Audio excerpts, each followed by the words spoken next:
Party Bengal ഘടകം കോൺഗ്രസുമായി സഖ്യസാധ്യത തേടുന്നതിനിടെയാണ് എതിർപ്പുമായി കേരള ഘടകം പ്ലീനം വേദിയിൽ തന്നെ രംഗത്തെത്തിയത്. കേരളത്തിൽ നിന്ന് ചർച്ചയിൽ പങ്കെടുത്ത കെ.എൻ. ബാലഗോപാലാണ് കോൺഗ്രസ് സഖ്യം പാർട്ടിക്ക് ഗുണം ചെയ്യില്ലെന്ന് ചൂണ്ടിക്കാട്ടിയത്. കോൺഗ്രസിന്റെ രാഷ്ട്രീയ നിലപാടുകൾ പലപ്പോഴും സംശയാസ്പദമാണെന്നും അവസരവാദ രാഷ്ട്രീയ സഖ്യം പാർട്ടിക്ക് ദോഷം ചെയ്യുമെന്നും ബാലഗോപാൽ പറഞ്ഞു. 3 ദിവസങ്ങളായി നടന്ന പൊതുചർച്ചയിൽ മൊത്തം 62 പേരാണ് പങ്കെടുത്തത്.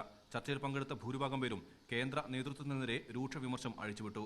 പാർട്ടി സെന്ററിന്റെ പ്രവർത്തനം ദുർബലമാണെന്നും അംഗസംഖ്യയല്ല കാര്യക്ഷമതയാണ് വേണ്ടതെന്നും പ്രതിനിധികൾ തുറന്നടിച്ചു.